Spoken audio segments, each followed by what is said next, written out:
Ration കട വ്യാപാരികളുമായി ധനമന്ത്രിയും ഭക്ഷ്യമന്ത്രിയും നടത്തിയ ചർച്ച പരാജയപ്പെട്ടിരിക്കുന്നു. തിങ്കളാഴ്ച മുതൽ കടകൾ അടച്ചുള്ള അനിശ്ചിതകാല സമരവുമായി മുന്നോട്ടു പോകാൻ സംയുക്ത സമരസമിതി തീരുമാനിക്കുകയും ചെയ്തിരിക്കുന്നു. വേതന പാക്കേജ് ഉടൻ നടപ്പാക്കാൻ കഴിയില്ല എന്ന് ധനമന്ത്രി നിലപാടെടുത്തതായി വ്യാപാരികൾ അറിയിച്ചു. ആ റിപ്പോർട്ട് നമുക്ക് ആദ്യം കാണാം.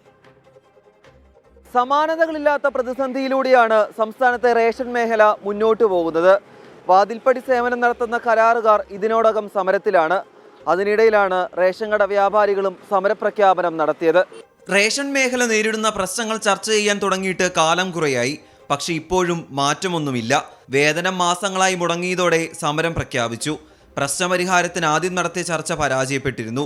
ഇന്ന് ധനമന്ത്രി KN ബാലഗോപാലും ഭക്ഷ്യമന്ത്രി GR അനിലും ഓൺലൈനായി യോഗം വിളിച്ചു. വേതന പാക്കേജ് ഉടൻ നടപ്പാക്കണമെന്ന് വ്യാപാരികൾ ആവശ്യപ്പെട്ടു. കഴിയില്ലെന്ന് ധനമന്ത്രി നിലപാടെടുത്തതോടെ 1 മണിക്കൂർ നീണ്ട ചർച്ച തീരുമാനമാകാതെ പിരിഞ്ഞു. ഇത് റേഷൻ വ്യാപാരിയെ സംബന്ധിച്ചോളം വേദനാജനകമാണ്. കേരളത്തിലെ റേഷൻ വ്യാപാരികൾ ഒരേ ഒരു ആവശ്യമാണ് ഉദ്ദേശിച്ചത്. ഈ 2018 വ്യാപാരികൾക്ക് നൽകിയ വേതന പാക്കേജ് ഒന്ന് പുനഃപരിശോധിക്കണം. ഇത്ര കാര്യം പറഞ്ഞു. അത് എത്രയെന്ന് ഞങ്ങൾ ആവശ്യപ്പെട്ടിട്ടുണ്ട്. ഗവൺമെന്റ് ഭാഗത്തു നിന്ന് ഇന്ന് ലാസ്റ്റ് ഗ്രേഡ് ജീവനക്കാരന് നൽകുന്നൊരു വേതനമെങ്കിലും ലഭിക്കണം. ഏറ്റവും ചുരുങ്ങിയത് ഒരു 30,000 രൂപ 30 ക്വിന്റൽ കൈകാര്യം വ്യാപാരിക്ക് ലഭിക്കണം. അതിന് പരിധികളുണ്ടാവരുത്. ഇതാണ് ഞങ്ങൾ ആവശ്യം. റേഷൻ വ്യാപാരിയെ സംബന്ധിച്ചിടത്തോളം സർക്കാർ തരുന്ന വേതനത്തിൽ നിന്നും കടവാടകയും സെയിൽസ്മാന്റെ ശമ്പളവും മറ്റു ലൈസൻസ് ഫീസും ഒക്കെ കൊടുക്കേണ്ടതുണ്ട്. ഇത് ഗവൺമെന്റ് മനസ്സിലാക്കണം.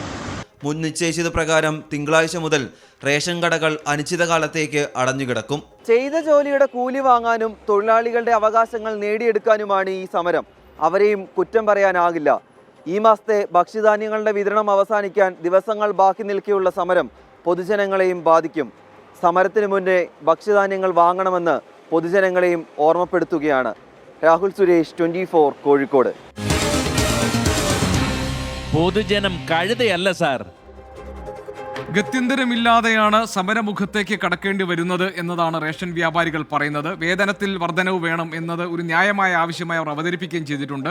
ഈ പെൻഷന്റെ കാര്യത്തിൽ, ക്ഷേമ പെൻഷന്റെ കാര്യത്തിൽ അവരുടെ ആവശ്യം അംഗീകരിക്കുകയും, എന്നാൽ വേതനം നിലവിലെ സാമ്പത്തിക ദുസ്ഥിതി കണക്കാക്കിക്കൊണ്ട് നിലവിൽ ഇപ്പോൾ നടപ്പാക്കാൻ കഴിയില്ല എന്ന നിലപാട് സർക്കാർ സ്വീകരിക്കുകയുമായിരുന്നു. അതുകൊണ്ടാണ് ഈ പ്രശ്നം പരിഹരിക്കാതെ കിടക്കുന്നതും ഈ സമരത്തിലേക്ക് പോകാനും ഒക്കെയുള്ള സാഹചര്യം ഉണ്ടാക്കിയിരിക്കുന്നത്. പക്ഷേ സാഹചര്യം എന്തായാലും അത് ഏറ്റവും അധികം ബാധിക്കാൻ പോകുന്നത് സാധാരണക്കാരായ ആളുകളാണ്, അവരുടെ ലൈവ്ലിഹുഡിനെയാണ്, അവരുടെ ജീവിതവൃത്തിയാണ്. അതുകൊണ്ട് പ്രശ്നം പരിഹരിക്കാൻ സാധ്യതകൾ എന്തൊക്കെയാണ് എന്ന് ആരായുക എന്നത് സർക്കാരിൻ്റെ ഉത്തരവാദിത്വമായി തന്നെ നിൽക്കുന്നു.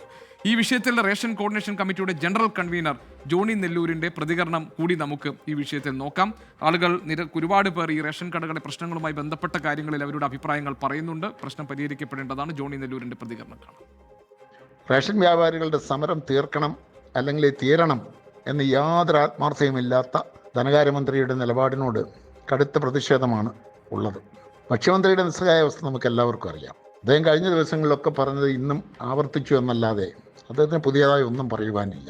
1 വർഷത്തിലേറെയായി നിരന്തരം സമരത്തിൻ്റെ പാതയിൽ. ഈ വേതന പാക്കേജ് ചർച്ചയ്ക്ക് പോലും എടുക്കാതെ, ആ കാര്യത്തിൽ വ്യക്തമായ ഒരു ഉറപ്പ് രേഖാമൂലം കിട്ടാതെ ഞങ്ങൾക്ക് പ്രഖ്യാപിച്ച സമരത്തിൽ നിന്നും പുറകോട്ട് പോകാൻ കഴിയില്ല എന്ന് അസന്നിഗ്ധമായി സമരസമിതിയുടെ കൺവീനർ എന്നുള്ള നിലയിൽ ഞാൻ പറയുകയുണ്ടായി.